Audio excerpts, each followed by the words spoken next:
trabalhar algumas técnicas para a produção de um artigo de opinião dentro do gênero escolar. Eu vou passar aqui algumas sugestões, algumas ideias para que você possa se sentir mais seguro ao elaborar um artigo de opinião. Antes de mais nada, pessoal, o artigo de opinião é um texto que ele vai trazer a opinião, a tese de um especialista ou de uma pessoa que tenha muito conhecimento sobre um determinado assunto, um assunto que vai estimular o debate a respeito dos problemas brasileiros e mundiais e que aí vai proporcionar reflexões a respeito das tendências do pensamento contemporâneo, tá?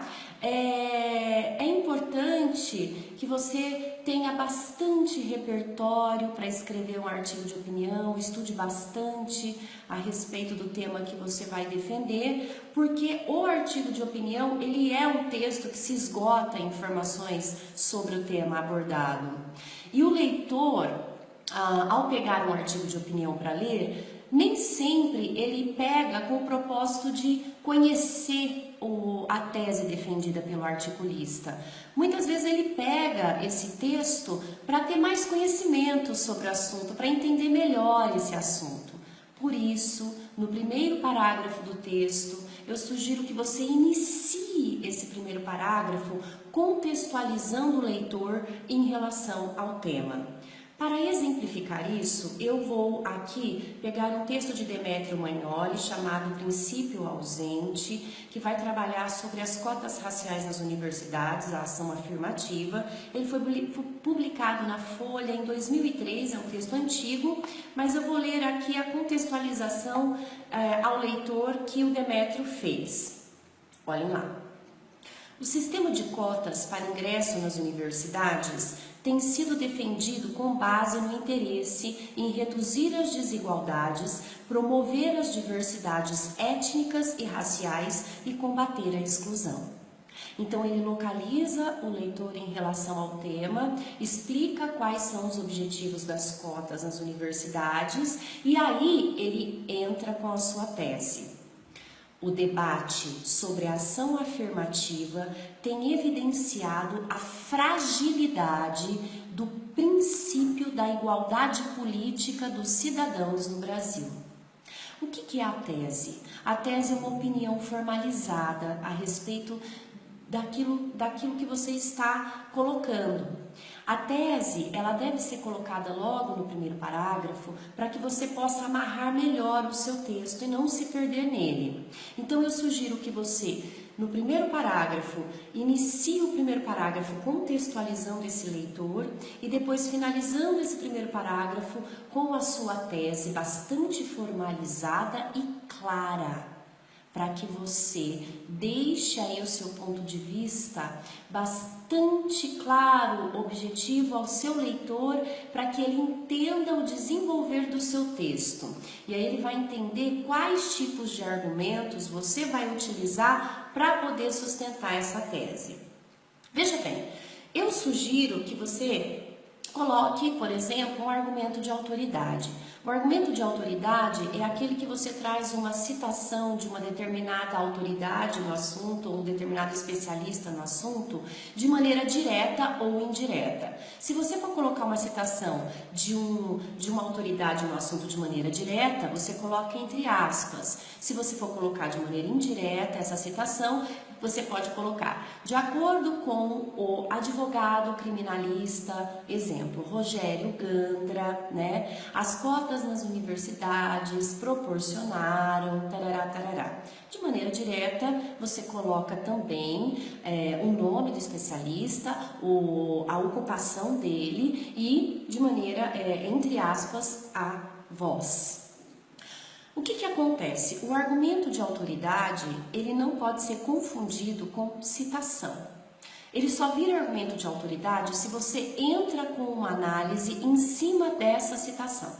Ou seja, se você colocou uma citação de um determinado especialista, você tem que logo depois entrar com uma análise. Então, por isso é que dentro das universidades brasileiras percebemos que o número de afrodescendentes é menor do que o número de... e aí vai.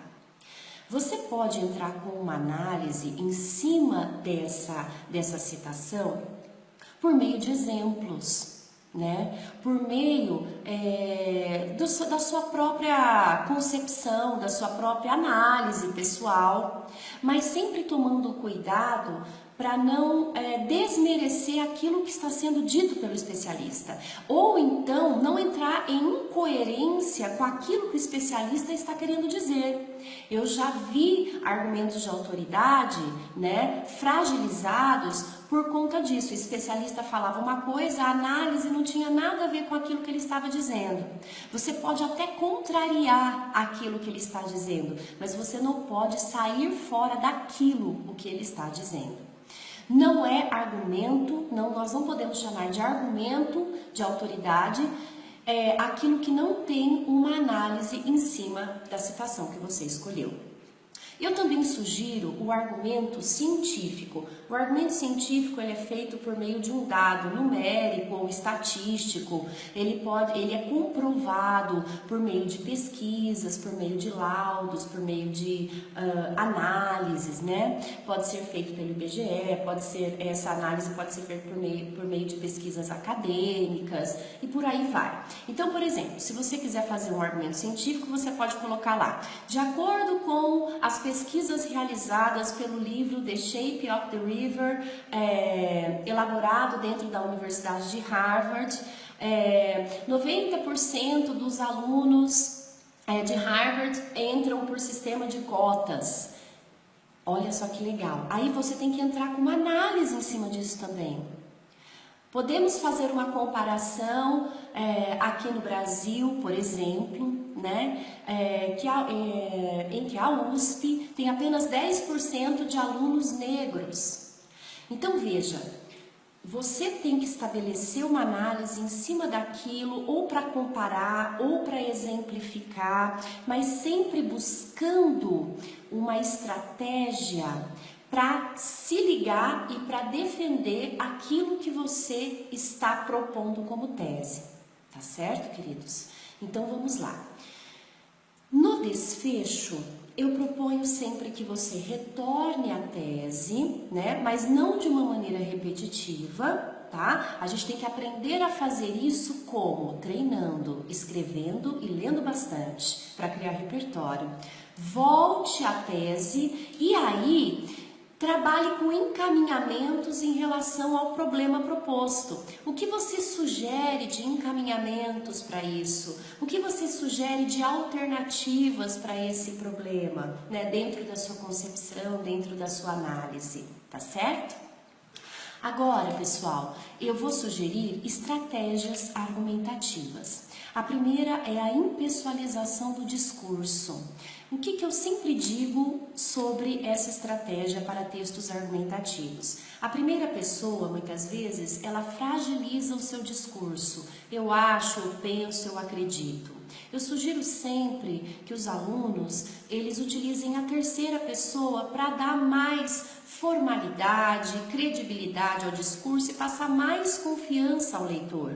Acredita-se que, nota-se, é importante averiguar, tá? A terceira pessoa, ela é importante para trazer esse caráter mais científico ao seu texto. Outra estratégia argumentativa que eu sugiro a vocês é a contra-argumentação, o parágrafo de contra-argumentação. O parágrafo de contra-argumentação, ele é importante para quê? Ele não pode ser utilizado de uma maneira equivocada, a ponto de que você possa entrar em contradição àquilo que você está dizendo. Não. A contra-argumentação é para você justamente favorecer a sua tese. É para você mostrar ao seu leitor que você tem uma visão panorâmica a respeito do assunto. O leitor vai ver que você tem uma visão flexível em relação ao assunto.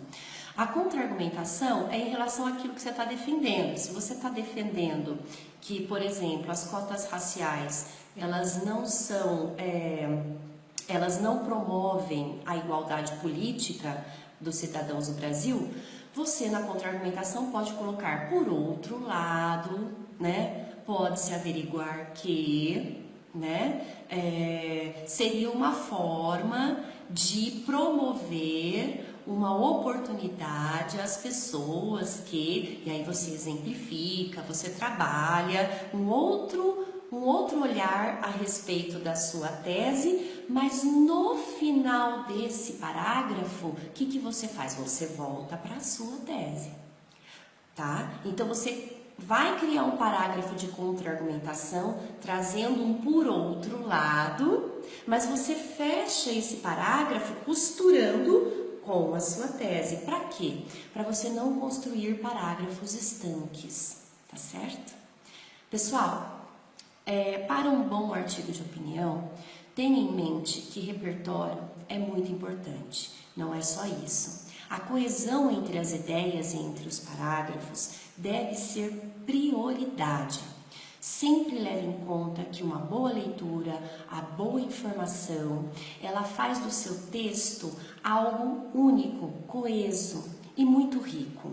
Mostre ao seu leitor que a sua tese, ela é importante, mas que você tem um olhar flexível em relação a ela. Sempre forneça exemplos e traga sempre um olhar bastante flexível. Título sempre curto e enigmático. Pessoal, espero ter ajudado. Acessem a nossa página www.veredasdotexto.com, que você vai encontrar ali muitas dicas de leitura, estudo da língua e produção de texto. Espero ter ajudado. Um grande beijo!